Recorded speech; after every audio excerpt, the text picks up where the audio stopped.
tous et bonjour à toi qui regarde cette vidéo. Mes amis, je suis contente d'être avec vous ce matin. J'espère que vous êtes contents d'être avec moi. Et c'est toujours agréable de pouvoir donner de la part de Dieu un message qui va vous faire du bien. Un message qui peut vous aider à avancer parce que Dieu vous veut du bien. Amen. Il est le Dieu de l'impossible et toutes ces situations, pour toutes les situations qu'on vit, je crois que Dieu n'a pas dit son dernier mot. Il veut encore faire des choses extraordinaires dans ta vie et des choses extraordinaires dans cette église. Amen. Alors ce matin, ce message, nous allons parler de régner. Oui, parce que Dieu appelle ses enfants, que nous sommes, à régner. Vous êtes appelés à régner. Et pour cela, mes amis, il y a des principes, des conseils. Il y a des bases pour qu'on puisse régner dans cette vie que nous vivons ici. Et ce matin, je vais en aborder 3. Alors, il y en a beaucoup plus, évidemment, mais vous verrez, c'est déjà un bon début si vous appliquez ces 3 principes. Mais avant de rentrer dans le vif du message, je voudrais aussi évoquer que nous pouvons soit subir, soit vaincre. Alors je vous pose la question, qui préfère vaincre que subir ? Bon, il y en a quelques-uns, c'est déjà un bon départ. Alors, je me permets de faire une petite parenthèse afin que vous compreniez. En ce moment, à la maison, mon mari, Jean-Louis, doit s'occuper, c'est pas marrant, mais de la succession suite au décès de son papa. Et évidemment, tout ceci se fait avec un notaire. Et une des fonctions du notaire, c'est celle de lire aux héritiers l'héritage. Et que ce soit Christian ou moi, lorsque nous venons devant vous pour vous donner un message, on est parfois animé et on peut être dans plusieurs états d'esprit différents. Des fois, nous venons comme un guerrier, on a quelque chose de fort à avancer. Des fois, comme un grand frère ou une grande sœur. Des fois, comme un enseignant. Bref, il y a toutes sortes de façons. Mais ce matin, je pourrais imaginer que je viens devant vous comme un notaire. Une notaire qui vient lire aux héritiers l'héritage. Je suis une notaire spirituelle ce matin, qui vient vous lire, vous héritiez votre héritage, ok ? Et vous pouvez dire à votre voisin, tu es un héritier.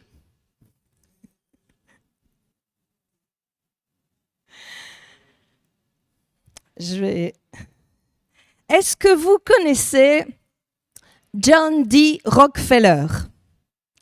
Alors, pour ceux qui ne connaissent pas, John D. Rockefeller était un industriel américain du 19e siècle et on dit de lui qu'il serait probablement l'homme d'affaires le plus riche de l'histoire moderne. C'est-à-dire que si aujourd'hui on convertissait ces avoirs en euros, ça équivaudrait à plus de 400 milliards d'euros. Il avait construit tout un empire et il était un des pionniers du pétrole. Et ce qui est intéressant, c'est lorsqu'il est décédé, son fils, John D. Rockefeller, ils ne se sont pas cassés la tête pour le nom, c'est exactement la même chose, sauf qu'ils ont rajouté Junior. Tu peux mettre la photo 1.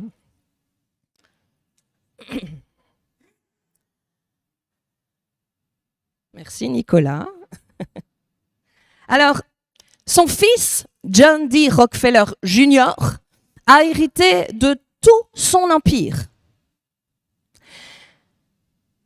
Est-ce que Junior était plus spécial qu'un autre ? Est-ce qu'il était plus intelligent que la moyenne ? Est-ce qu'il le méritait ? Non. mais il a eu droit à l'héritage parce que c'était le fils, tout simplement. Et c'est pour cela qu'il est écrit, on voit ça donc dans la Louis II, Romains 8, verset 17. Or, si nous sommes enfants, nous sommes aussi héritiers, héritiers de Dieu et co-héritiers de Christ. Alors cette fois-ci, vous pouvez le redire un peu plus avec conviction à la personne qui est à côté de vous, tu es un héritier. Et le message que j'apporte ce matin a pour but de briser la mentalité de mendiant, afin de la remplacer par la mentalité de l'héritier. Oui, parce que c'est juste une question de mentalité. Et si nous choisissons de régner à cause de Dieu qui règne, ça change complètement la perspective de notre vie, même si le scénario de notre vie n'a pas changé. Nous n'affrontons plus le déroulement de notre vie de la même façon.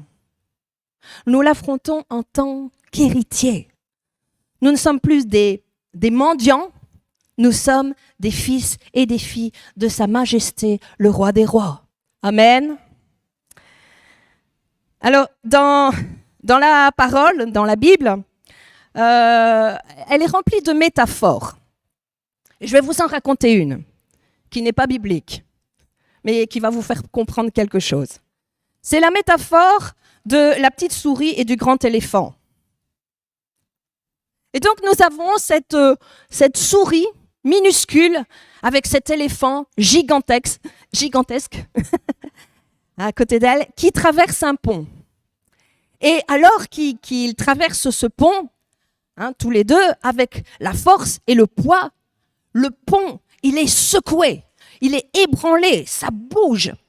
Et lorsqu'ils arrivent tous les deux de l'autre côté du pont, la souris se retourne et regarde et dit toute fière à l'éléphant, « Non, mais t'as vu comment on a secoué le pont ?» Eh bien, je voudrais vous dire ce matin, quand tu marches avec Sa Majesté, le Roi des Rois, peu importe le minuscule que tu es, peu importe la difficulté de ta vie, peu importe comment tu te sens, tu es avec Sa Majesté et les choses vont être ébranlées, secouées, ça va bouger parce que Dieu est avec toi. Amen. Nous ne sommes pas appelés à subir, mais nous sommes appelés à vaincre. Donc maintenant, je vais vous partager ces 3 principes, ces 3 lois du royaume. Et ce sont des principes du royaume de Dieu établis par Sa Majesté, le Roi des Rois. Et ces principes, si nous les appliquons dans notre vie, inévitablement, nous déclencherons un processus qui fera en sorte que nous allons régner. Alors, principe numéro 1, extrêmement puissant.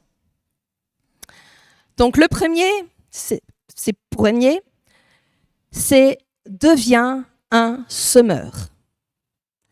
Alors, on va aller complètement au début de la Bible, dans la Genèse, où il est écrit ceci, dans Genèse 1, verset 28. Et ici, c'est le tout début du début. Donc, une des premières choses que Dieu a fait et dit à l'homme, c'est ceci. Dieu les bénit. Ça commence bien, C'est-à-dire que dès le départ, le désir de Dieu pour l'homme, c'est de le bénir. Vous êtes toujours là? Dès le départ, le désir de Dieu pour l'homme, c'est de le bénir. Amen. On continue. Donc Dieu les bénit et Dieu leur dit, subissez la terre. Non, c'est écrit, soyez féconds, multipliez, remplissez la terre et l'assujettissez et dominez. Est-ce que ça ressemble à subir ça? En fait, une des lois du royaume de Dieu, et je dirais c'est tellement dommage que quelque part beaucoup de chrétiens ne l'utilisent pas, avant ce matin. L'une des lois les plus incroyables du royaume de Dieu, tellement ça fonctionne, c'est la loi de la semence. Mhm. Et je vais vous lire une très belle citation. La terre dit au fermier, ne m'apporte pas tes besoins, apporte-moi ta semence. Ben oui, parce que imaginez un fermier qui est là sur le bord de la terre au début du printemps et qui commence à lui dire « Oh, je t'en supplie, donne-moi une récolte, j'ai besoin de payer mes factures, j'ai besoin de nourrir ma famille, aide-moi, terre, aide-moi ». Et il plaide pendant des heures chaque jour auprès de la terre. Et puis, tu peux mettre la photo d'eux. Et puis, il y en a un qui vient à côté. La 2, merci. Et puis, il y en a un autre à côté qui vient et qui, lui, ne dit pas un mot, mais il sème. Il sème. Qui des deux gagne ? Le semeur. Même s'il sème maladroitement, même s'il sème pas en belle étendue régulière, même s'il sème pas bien, sans la technique, il va récolter quand même quelque chose. Amen. Et c'est pour cela que Dieu dit en toute première chose, multipliez. Dieu leur a pas dit, ok, ça va être dur sur la terre, soyez des victimes.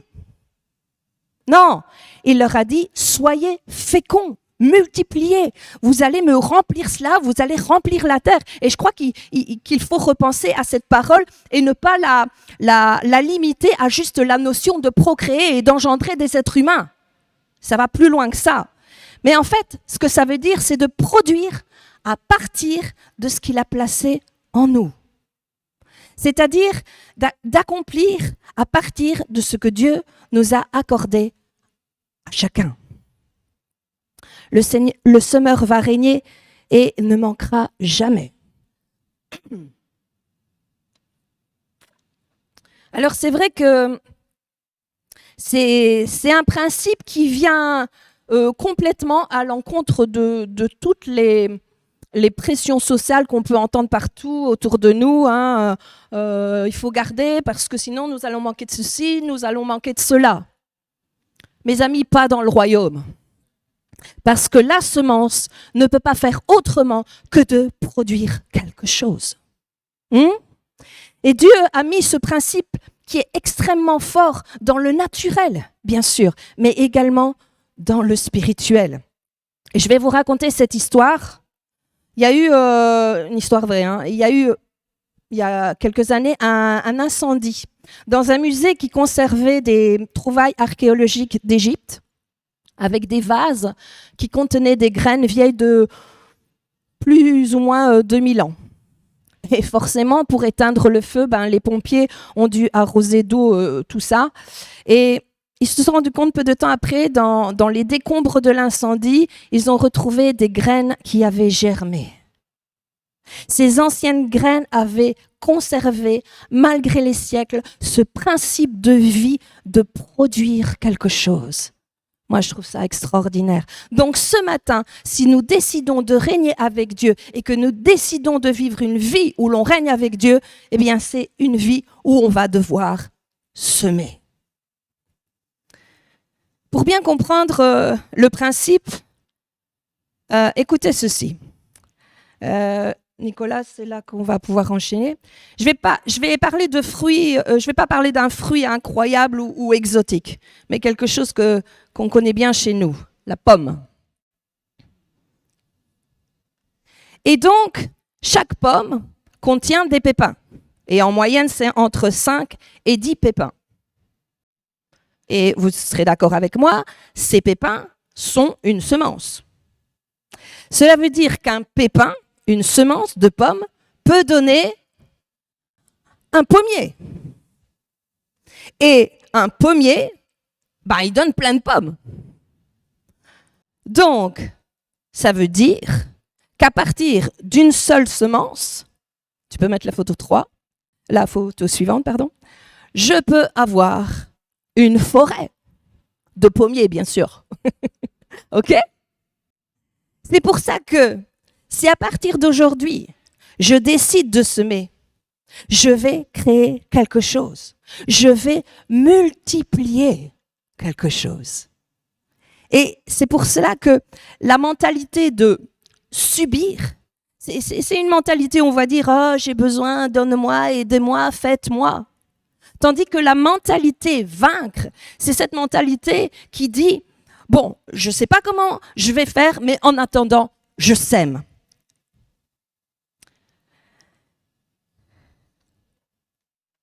Et du coup, tout à coup, il y a quelque chose qui pousse. Et c'est pour ça que nous avons simplement besoin, si nous ne voulons pas manquer, nous avons besoin de semer. Semer dans ce que nous voulons récolter. Par exemple, sème dans ta carrière, dans ton travail, sème dans ta famille, sème dans ta santé, sème dans ton appel, sème dans ton église, centre vie chrétienne. Si. Amen. J'ai 56 ans aujourd'hui et depuis l'âge de mes 19 ans, je sème. Vous ne pouvez pas imaginer au fil des ans combien pour moi l'église Centre Vie Chrétienne a été pour moi une immense bénédiction dans toutes sortes de dimensions. J'ai été bénie par cette église dans toutes sortes de saisons. Alors oui, il y a eu des saisons difficiles, mais bénie de toutes sortes de façons. Mais depuis le début du CVC, j'ai apporté une semence à cette église, selon ce que Dieu a mis en moi, ce que je pouvais. J'ai produit à partir de ce que Dieu, de ce qu'il avait placé en moi. Et ce matin encore, mes amis, je sème. Et donc, parce que je sème avec ce que moi, je peux semer, parce qu'il y a des choses que je ne peux pas semer, mais avec ce que je peux semer, je sème dans cette église. Et du coup, cette église, des personnes, vous, des gens de l'église, de toutes sortes de manières, deviennent des super bénédictions dans ma vie. Amen. Et honnêtement, je peux vous dire qu'il y a plein de choses que je n'aurais pas pu vivre sans l'église CVC. Et c'est directement lié à la semence. Alors, avant de parler de semer dans l'église, j'ai également parlé de semer dans le travail. Mais Agathe, concrètement, je fais comment? Et, premièrement, ne méprise pas ton travail. Bénis Dieu d'avoir un travail. Aussi, ton attitude. Et là, je rejoins les messages précédents que Christian a notamment donnés. Sois fidèle, intègre, respecte tes collègues, ton patron, ton directeur, même si ce n'est pas toujours facile. Sois bienveillant. Oui, ça aussi c'est semer. Fais de ton mieux dans la réalisation de ton travail. Et il est dit dans 1 Corinthiens 10, verset 31, « Quoi que ce soit que vous fassiez, faites tout pour la gloire de Dieu. » Si tu bâcles ou que tu négliges ton travail, est-ce que ça reflète la gloire de Dieu? Non. Vous savez, Daniel, dans la Bible, il s'est démarqué des autres parce qu'il faisait des choses avec excellence. Semez dans votre travail et vous verrez en son temps les principes de Dieu s'accomplir en votre faveur. Aussi, tu peux semer dans ta santé. Pareil. Tu sais ce qui est mauvais pour toi. Et le Saint-Esprit te le montre. Mais, oui, mais je ne peux pas m'en passer. Oh, mais j'en prends pas beaucoup. Et puis, j'ai déjà diminué, tu sais. Si ça triomphe de toi, c'est que c'est déjà trop. Mes amis, nous devons prendre soin de notre corps. Nous devons semer dans notre santé. Et on va prendre dans la Louis II 21, 1 Corinthiens 6, versets 19 et 20. Louis II 21. Ne le savez-vous pas? Votre corps est le temple du Saint-Esprit qui est en vous et que vous avez reçu de Dieu. vous ne vous appartenez pas à vous-même. Verset 20. Car vous avez été rachetés à un grand prix. Rendez donc gloire à Dieu dans votre corps et dans votre esprit qui appartient à Dieu. Amen. Et je voudrais rajouter, sème aussi des pensées selon le cœur de Dieu sur ta vie. Tu verras que ta santé va ne faire que se sentir de mieux en mieux. Mes amis, je crois que par rapport à ça, je pourrais faire un message de plus d'1 heure sur comment semer dans notre santé, mais je crois que le meilleur enseignant à ce sujet, c'est le Saint-Esprit lui-même. Amen. Et ici, je vais parler de façon imagée, mais comprenez.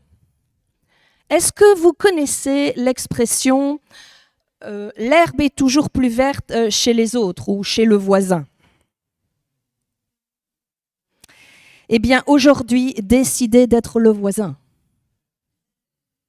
Décidez que chez vous, ce sera la plus belle pelouse.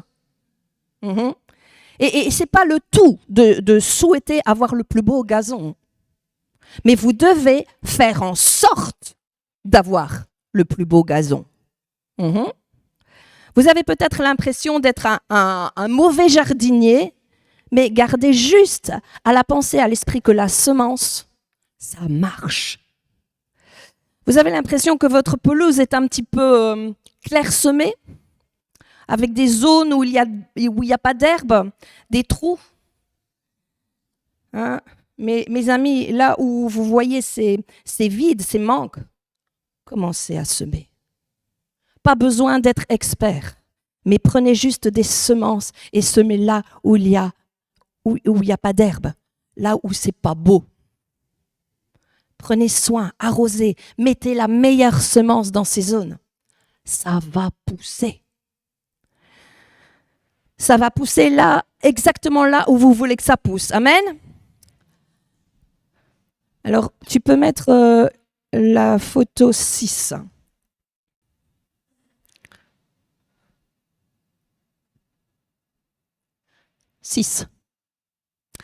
Connaissez-vous Osceola McCarthy? J'imagine que non. Osceola McCarthy est une femme dont on n'aurait probablement jamais entendu parler si elle n'avait pas semé de façon incroyable. C'est-à-dire, elle est née au Mississippi en 1908, très pauvre, peu d'éducation parce qu'il a fallu qu'elle abandonne l'école pour pouvoir s'occuper de sa famille. Et durant toute sa vie, elle a travaillé en blanchisserie, à laver et à repasser du linge pour les gens de sa ville. Donc vous imaginez fort bien qu'elle ne gagnait pas des fortunes. Et en 1995, à l'âge de 86 ans, elle a pris la majeure partie de ses économies, c'est-à-dire $150,000, et elle est allée les donner à l'université du Mississippi pour créer une bourse destinée aux étudiants défavorisés, afin que eux, ils aient la possibilité de faire des études qu'elle, justement, n'avait pas pu faire, n'avait pas pu avoir. Mais le fait qu'elle ait fait cela, ça a déclenché quelque chose. Du coup, il y a eu des philanthropes, des donateurs de partout, et ils ont commencé à s'associer à son don. Ah ben, puisqu'elle a donné $150,000, eh bien moi, je vais donner 1 million, et etc. Et du coup, ils ont pu créer une bourse incroyable. Et ce qu'elle a fait a déclenché quelque chose de tellement fort qu'elle a reçu en 1998, à l'époque du président Clinton, la médaille de la liberté qui est la plus haute distinction civile américaine. Waouh! Et bien qu'elle soit décédée en 1999, la fondation qu'elle a suscitée est encore active aujourd'hui. À cause d'une semence, elle a déclenché une récolte même au-delà de son existence. Et grâce à sa semence, des étudiants, encore aujourd'hui, peuvent avoir accès aux études. Alors je vous pose la question. Qu'arriverait-il si chaque personne ici, dans cette salle, ou qui regarde cette vidéo, on devenait des semeurs. Eh bien, je peux vous assurer que nous passerions de subir à vaincre et qu'on commencerait à régner comme jamais dans notre vie. Amen. Cette femme règne. OK? Vous voulez le deuxième principe? La deuxième loi qui va vous permettre de régner, alors écoutez bien, c'est intéressant, c'est vivre à la mesure de la lumière qui est en toi. Vivre à la mesure de la lumière qui est en toi. Oui, parce que si tu connais Jésus, il y a de la lumière en toi. Et Jésus lui-même a dit dans Matthieu, Louis II, Matthieu 5, verset 16.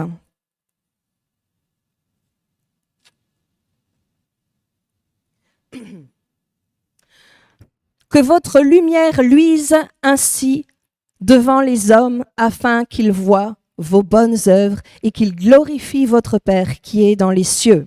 Et j'aimerais qu'on reprenne ce passage, mais dans la version Semeur. Donc Matthieu 5, verset 16, version Semeur.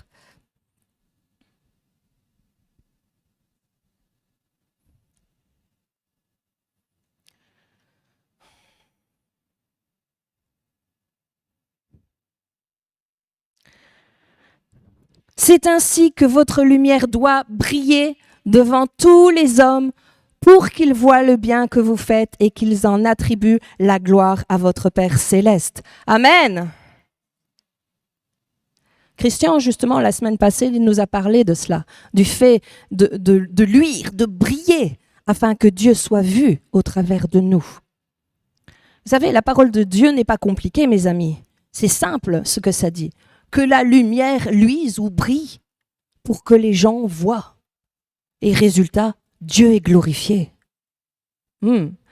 L'idée, c'est de vivre à la mesure de la lumière qui est en nous. En d'autres mots, c'est que nous sommes appelés à briller dans ce monde. Et un des exemples qui peut nous inspirer dans la Bible, c'est Daniel.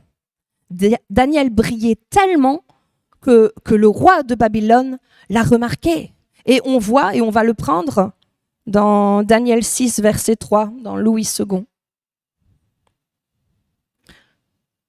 Il est dit, Daniel surpassait les chefs et les satrapes parce qu'il y avait en lui un esprit supérieur et le roi pensait à l'établir sur tout le royaume. Waouh! Est-ce que ceci ressemble au fait de régner? En fait, Daniel ne subissait pas le fait qu'il était déporté, qu'il était loin de chez lui, qu'il y avait des complots contre lui, qu'il y avait des injustices à son égard, voire même on l'a même jeté dans une fosse aux lions. Non, il n'a pas été dans le positionnement mental de subir cela, mais il a régné au milieu de tout ça. Amen. Vous savez, régner, ça ne veut pas dire que tout va être parfait. Régner, ça veut dire je vais régner peu importe ce qui arrive parce que mon statut ne change pas selon les circonstances de ma vie. Mon statut d'enfant de Dieu et d'héritier ne change pas selon les événements de ma vie. Amen. Quand ça va bien, je règne. Quand ça va mal, je veux régner aussi. Je peux régner aussi. Je n'arrête pas de régner quand ça va mal, parce que Dieu n'arrête certainement pas de régner quand ça va mal dans nos vies. Et ici, dans le texte, le mot, dans Daniel, esprit supérieur, dans ce passage, en hébreu, c'est le mot yatihir, qui veut dire excellent, extraordinaire, supérieur. Donc, Daniel rayonnait et brillait à cause de son excellence. En d'autres mots, Daniel flashait. Ouais, on est appelé à flasher, à briller. Oh, mais Agathe, en tant que chrétien, nous devons rester humbles.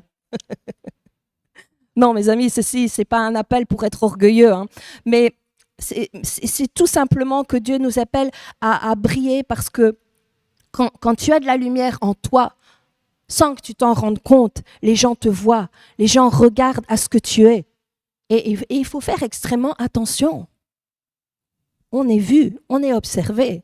Et justement, j'entendais une petite anecdote d'un prédicateur, un pasteur, qui était appelé à prêcher dans une église qu'il ne connaissait pas, ni la route pour y aller. Et au bout d'un moment, il se retrouve au feu, et avec une voiture qui vient à sa hauteur. Et il n'y a personne d'autre, parce que c'est très tôt, hein, un dimanche matin, il n'y a pas grand monde sur les routes, à part les chrétiens. Et le prédicateur, lui, il suit son GPS, mais il n'avait pas vu que la bande sur laquelle il s'était arrêté, il y avait une flèche pour tourner à gauche. Et parce qu'elle était relativement effacée. Et de toute façon, en général, les prédicateurs, ils sont en mode prêcher. Donc, je ne dirais pas qu'ils sont distraits, mais bon. Et donc, il n'a pas vu cette flèche. Et lorsque le feu passe au vert, il démarre, et la voiture à côté de lui, elle part et elle se met à klaxonner et lui faire des signes que je ne vais pas faire ici, mais qu'on reconnaît internationalement. Et donc, il agitait les bras et il grimaçait. Mais bon, le prédicateur garde son calme, il se dit, bah, ça va, c'est pas grave. Et en fait, du coup, il continue et quelque part, il se rend compte qu'il suit le gars parce que son GPS, bah, il dit tournez à gauche, et le gars, il tourne à gauche aussi. Et le GPS, il dit tourne à droite, le prédicateur tourne à droite, mais il voit que le gars de devant le tourne aussi. Et tout d'un coup, le GPS, il dit vous êtes arrivé à destination et l'entrée de l'église qui est à droite. Et qu'est-ce qu'il voit? Que la voiture du gars, elle prend l'entrée de l'église. Et là, quand le gars s'est stationné sur le parking devant l'église, le prédicateur s'est dit « Il faut que je lui fasse un moment de fraternité ». Et il arrive à côté du gars qui sort de son auto et le gars le voit. Et il voit que c'est le prédicateur qui est invité ce dimanche matin. Et le prédicateur veut s'excuser, il dit « Je suis désolé, je suis nouveau ici, je connais pas bien la route ». Et le gars, son visage, c'est complètement détruit, c'est complètement décomposé. Il a voulu parler, mais il n'a rien pu sortir. Et le prédicateur, lui, vivait un moment de bonheur temporaire. Et oui, parce que briller, ce n'est pas juste entre 10h et midi dans cette salle. Daniel brillait tellement que le roi a dit « Je veux que cet homme-là règne. » Tu dois briller dans ton milieu de ton travail. Tu devrais briller dans ta vie, dans ta communauté. Les gens devraient voir la lumière qui est en toi. Est-ce que les gens te voient briller?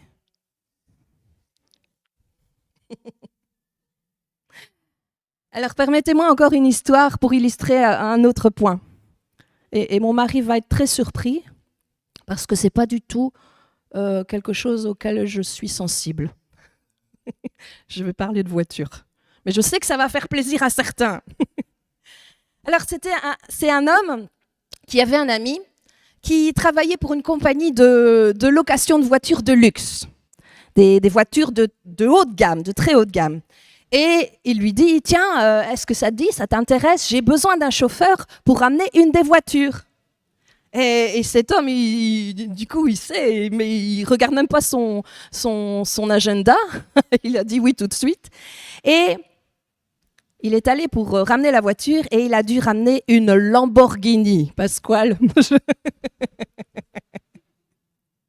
Rien que ça, une Lambo. Et lorsqu'il a commencé à rouler avec cette voiture, alors que jamais dans sa vie, ça lui était arrivé, tout le monde le regardait. Tout le monde se retournait sur lui. Il y avait des gens qui prenaient des photos, qui le filmaient. Ils sortaient la tête de leur voiture pour prendre des photos et pour le filmer dans la Lambo. Waouh! Et lui, il trouvait cette expérience incroyable. Peut-être en fait que si tu souffres de rejet, fais un tour dans ce genre de voiture, ça va peut-être t'aider. Et même lorsqu'il arrivait à des stops, tout le monde le laissait passer, l'air de dire « vas-y, passe ». Puis il s'est dit « oh, avant de la ramener, vraiment, ce serait bien que je fasse un petit détour vers chez moi, hein, pour la montrer à ma femme et que mes voisins me voient ». Et juste avant d'arriver chez lui, il y a un virage qui est en épingle à cheveux. Et ce qui devait arriver arriva. Dans le virage, la voiture tombe en panne. en plein sur un boulevard où les voitures défilent. Et en un instant, il est passé de la gloire à la honte. Les gens passaient, se moquaient, klaxonnaient, ça vaut bien la peine d'avoir une voiture pareille. Enfin, tout le monde le méprisait. C'était incroyable. Et là, du coup, pas un, autant au stop de passer, là, pas un s'est arrêté pour l'aider. S'il avait eu un vieux taco, tout le monde serait venu l'aider pour pousser. Mais là, personne. Juste des gens qui l'humiliaient avec des gestes et du mépris.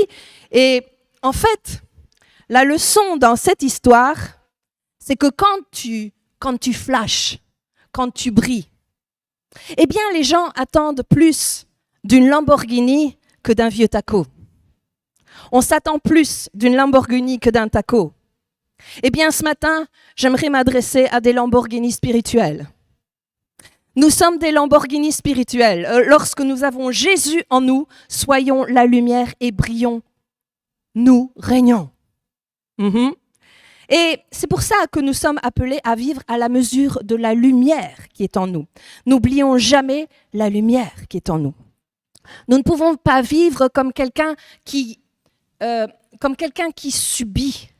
Nous sommes appelés à régner. Et même si ça va mal, nous régnons. Nous avons cette attitude de quelqu'un qui règne. Nous parlons le langage de quelqu'un qui règne. Nous vivons comme quelqu'un qui règne, même si c'est difficile. Amen. Ne soyons pas quelqu'un qui nuit à la lumière. Ça va bien ça, qui nuit à la lumière. Mais soyons des personnes qui font briller, qui font étinceler la lumière. Amen.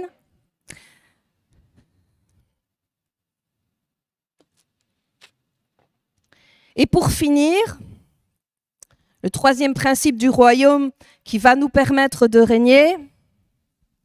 Vous êtes prêts? Ne laisse personne te limiter. Ne laisse personne te limiter. Dans Ésaïe 43 au verset 1, il est dit « C'est moi qui t'ai formé, je t'ai appelé par ton nom, tu es à moi. » Dieu nous dit, c'est moi qui t'ai formé, je t'ai appelé par ton nom, toi, tu es à moi. Et donc la seule personne qui a l'autorité de me limiter, c'est Sa Majesté le Roi des Rois. Ok? Quand nous étudions la Bible, nous nous apercevons que les hommes et les femmes de la Bible ont constamment essayé de les limiter. David qui pourtant lui reçoit l'onction royale, qui est appelé à régner. Dès le moment où il est appelé à régner, tout le monde veut le limiter. Déjà au départ, son père, au point où il estime qu'il est juste bon à être un petit berger. Ses frères aussi, ils veulent le limiter. Et même le roi Saül veut le limiter, au point où il le menace et David, il doit s'enfuir. Et pour protéger sa vie, il va se réfugier chez les Philistins. Il y a quelque chose d'ailleurs de très intéressant là. Et du coup, David, dans cette situation, il va rencontrer un roi qui s'appelle Akish. Et je voudrais vous mettre en garde ce matin des Akish de votre vie. Pourquoi? Parce que Akish, c'est le roi de Gath. Et on va voir ce qu'il a fait. On va prendre donc 1 Samuel dans la Louis II 21, 27, verset 6. 1 Samuel 27, verset 6. Ce jour-là, Akish lui donna Tsiklag. Alors Tsiklag, c'est un petit patelin insignifiant. Et au lieu de détruire David, qui est pourtant son ennemi, donc au lieu de détruire David, il va à la place le confiner, le limiter. Et comme on dit, mettre sur une voie de garage. Parce que David va devenir, entre guillemets, un peu comme le maire de Tsiklag. Mais nous savons qu'il n'est pas appelé à être le maire de Tsiklag, mais il est appelé à être le roi de la nation d'Israël. Et il y a des chrétiens aujourd'hui qui doivent arrêter d'être des maires et doivent sortir de Tsiklag. Sortez de la voie de garage que l'ennemi essaye de vous imposer, mais allez vers le trône que Dieu a prévu pour vous. Souvent, une des principes, une des stratégies de notre adversaire, le diable, pour nous empêcher de régner, c'est de nous limiter. Parce que quelqu'un qui est limité, même s'il n'est pas détruit, il est limité. Donc, il n'accomplira pas pleinement ce que Dieu a prévu pour lui. Et je crois que le travail des bons pasteurs et des bons enseignants est justement de délimiter les gens, de briser les limitations. Vous savez, après pas mal d'années de vie chrétienne, croyez-moi que j'ai pu voir beaucoup de chrétiens qui sont à Tsiklag et qui sont en train de périr à Tsiklag, dans la zone de limitation. Mais quand Dieu veut, Dieu veut. Et Dieu ne fait pas que vouloir, il peut. Et donc, quand Dieu veut te sortir de Tsiklag, et que tu ne veux pas sortir de Tsiklag, oui, parce que quelque part, Tsiklag, ça peut devenir confortable. Eh bien, parfois, Dieu peut utiliser les grands moyens. Et c'est exactement ce qui va se passer. On va le voir donc dans 1 Samuel 30. Donc, non, on ne va pas le prendre, je vais juste le citer. Les Amalécites vont attaquer Tsiklag, ils vont brûler la ville et emmener les femmes et les enfants. Et devant cette catastrophe, David, il est complètement dévasté. Il est complètement écroulé. Mais il a fallu ça pour qu'il sorte de Tsiklag. Et parfois, il faut que ça prenne feu. Parfois, il faut que cela s'effondre. Parfois, il faut que ça ne marche plus. Parfois, il faut que ce soit une catastrophe. Parfois, il faut que ce soit compliqué. Parfois, il faut que tu perdes ton job. Parfois, il faut qu'on te laisse tomber. Parfois, il faut qu'on te trahisse. Oui, ça arrive. Mais si ça permet que tu ailles au trône pour régner, Dieu le permettra. Adieu Tsiklag.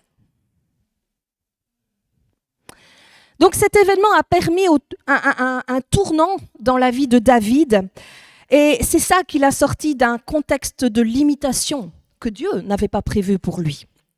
Il subissait la méchanceté de Saül à Tsiklag. Il encaissait les limitations imposées par le roi de Gath. Mais Dieu avait plus pour lui. Amen. Et je voudrais te dire à toi ce matin, Dieu a tellement plus pour toi. Dieu veut tellement plus pour ce centre-vie chrétienne. Dieu veut tellement plus pour ta vie et ma vie. Ouais, c'est bien Tsiklag, mais Dieu a encore plus. Amen. Pourquoi? Parce que David est appelé à régner. Et donc, tout ce que cela veut dire, c'est ne laisse personne te limiter. Dieu a dit, c'est moi qui t'ai formé, je t'ai appelé par ton nom, tu es à moi. Ouais, et partout dans les histoires de la Bible, nous voyons qu'on a voulu limiter. Ça, on a voulu limiter Jésus. Eh oui. Au point où on l'a cloué sur une croix pour le faire taire. Mais en fait, ce qui s'est passé, ça l'a propulsé comme jamais. On a voulu limiter Daniel. On l'a jeté dans une fosse au lion. Il est sorti de là comme gouverneur. On a voulu limiter Moïse devant la mer Rouge. Mais Dieu a ouvert la mer. On a voulu limiter Josué devant Jéricho en le bloquant devant des murailles. Dieu a fait tomber les murs de Jéricho. On a voulu limiter Paul en le mettant en prison.